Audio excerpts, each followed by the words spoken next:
नमस्कार, चले एलाम आरो एकटी नतून रेसिपि निये। आजकेर रेसिपि हलो एकटी पुरोनो दिनेर रान्ना लाउ पाता दिये चिंगड़ी भापा। এই রান্নাটি করার জন্য প্রথমেই নিয়ে নিয়েছি আমি লাউ পাতা, যেগুলোকে জল দিয়ে ধুয়ে ভালো করে এই রকম লবণ আর হলুদ জলের মধ্যে ভিজিয়ে রাখতে হবে 10 মিনিট। তারপরে আমি এখানে নিয়ে নিয়েছি চিংড়ি মাছ। আপনারা আপনাদের পরিমাণ মতন চিংড়ি মাছ নিয়ে নেবেন। আমি এখানে 4টে পাতুরির মতন করে চিংড়িকে ভাপাবো, তাই আমি এখানে 4টে পাতা নিয়ে নিয়েছি আর নিয়ে নিয়েছি এখানে এই রকম পরিমাণে চিংড়ি মাছ।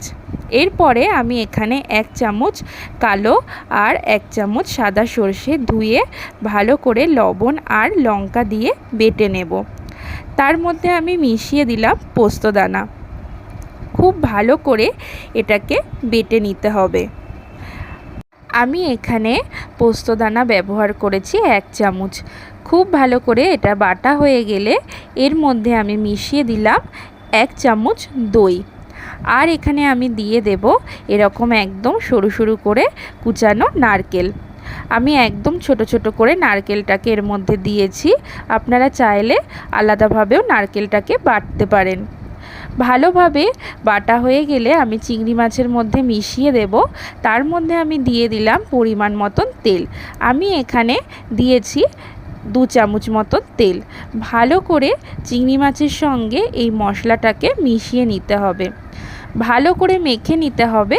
যেহেতু এটা পরে কড়াইয়ে দিয়ে আর নাড়াচাড়া হবে না, সেই জন্য হাতের সাহায্যে খুব ভালো করে মিশিয়ে নিতে হবে। তার মধ্যে আমি একটু হলুদও দিয়ে দিলাম। ভালো করে এরপরে আবারও মেখে নিলাম।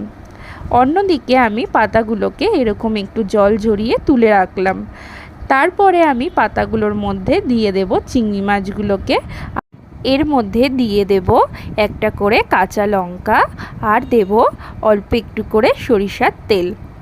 তারপরে আমি খুব ভালো করে পাতাটাকে মুড়িয়ে নেব, যাতে মশলাটা একদমই বাইরে বেরিয়ে না যায় ভাপানোর সময়তে। চারদিক থেকে খুব ভালো করে এরকম মুড়িয়ে নিয়ে একটা সাদা সুতো দিয়ে আমি খুব ভালো করে এটাকে চারিদিক দিয়ে বেঁধে দেব। ভালো করে বাঁধতে হবে যাতে ফোটানোর সময় জলে একদমই এই মশলাগুলো বেরিয়ে না যায়।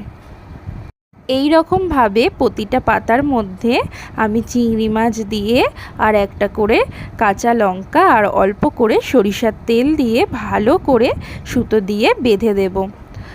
খুব ভালো করে এগুলো রেডি হয়ে গেলে আমি এগুলোকে রেখে দেব এবং অন্য একটি কড়াইয়ে জল গরম করতে দিয়ে দেব এইগুলো ভাপানোর জন্য।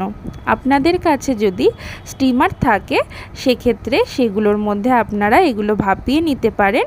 যদি স্টিমার না থাকে তাহলে যে কোনো একটি ফুটো ফুটো থালা বা বাটির মধ্যে এগুলোকে রেখে দিয়ে তলায় একটু জল গরম করে বা কড়াইয়ের মধ্যে জল গরম করে এই ফুটো ফুটো বাটিটা রেখে আপনারা ভাপিয়ে নিতে পারেন।